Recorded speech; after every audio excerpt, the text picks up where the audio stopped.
जब दरबार में राघव और केशव दो पड़ोसी एक वृक्ष की समस्या लेकर आए तो बादशाह अकबर हिल गया। फिर बीरबल ने किया फैसला।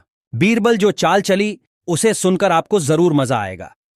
एक बार की बात है, रोज की ही तरह बादशाह अकबर दरबार में बैठकर अपनी प्रजा की समस्याएं सुन रहे थे।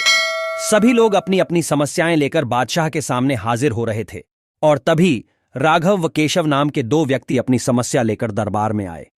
इन दोनों की समस्या थी इन दोनों घर के बीच मौजूद फलों से लबालब भरा आम का वृक्ष। मामला आम के वृक्ष के मालिकाना हक को लेकर था। राघव कह रहा था कि वृक्ष उसका है और केशव झूठ बोल रहा है। वहीं केशव का कहना था कि वह वृक्ष का असली मालिक है और राघव झूठा है। वृक्ष एक और मालिक दो का मामला बहुत उलझा हुआ था और दोनों में से कोई भी हार मानने को तैयार नहीं था। दोनों पक्षों की बातें सुनकर और सोच विचार करने के बाद बादशाह अकबर ने यह मामला अपने नवरत्नों में से एक बीरबल को सौंप दिया। मामले को सुलझाने और सच्चाई का पता लगाने के लिए बीरबल ने एक नाटक रचा।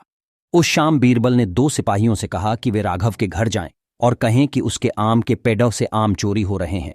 उन्होंने दो सिपाहियों को केशव के घर जाकर भी यही संदेश देने को कहा। साथ ही बीरबल ने कहा कि यह संदेश देने के बाद वो उनके घर के पीछे छिपकर देखें कि राघव और केशव क्या करते हैं। बीरबल ने यह भी कहा कि राघव और केशव को पता नहीं लगना चाहिए कि तुम उनके घर आम की चोरी की सूचना लेकर जा रहे हो। सिपाहियों ने बिल्कुल वैसा ही किया जैसा बीरबल ने कहा। दो सिपाही केशव के घर गए और दो राघव के घर। जब वो वहां पहुंचे तो उन्हें पता चला कि राघव और केशव दोनों ही घर में नहीं थे। तो सिपाहियों ने उनकी पत्नियों को यह संदेश दे दिया। जब केशव घर पहुंचा तो उसकी पत्नी ने उसे आम की चोरी की सूचना दी। यह सुनकर केशव ने कहा, अरे भाग्यवान, खाना तो खिला दो। आम के चक्कर में अब क्या भूखा बैठा रहूं, और कौन सा वह आम मेरा अपना है। चोरी हो रही है तो होने दो, सुबह देखेंगे। यह कहकर वह आराम से बैठकर खाना खाने लगा।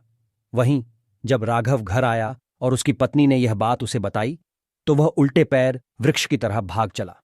उसकी पत्नी ने पीछे से आवाज लगाई, अरे खाना तो खा लीजिए। जिस पर राघव ने कहा, खाना तो सुबह भी खा सकता हूं, लेकिन अगर आज आम चोरी हो गए तो मेरे पूरे साल की मेहनत पर पानी फिर जाएगा। सिपाहियों ने दोनों के घर के बाहर छिपकर यह सारा नजारा देखा और वापस दरबार जाकर बीरबल को बताया। अगले दिन दोनों फिर से दरबार में हाजिर हुए। उन दोनों के सामने बीरबल ने बादशाह अकबर से कहा, जहां पनाह सारी समस्या की जड़ वह वृक्ष है, क्यों ना हम वो वृक्ष ही कटवा दें, न रहेगा बांस न बजेगी बांसुरी।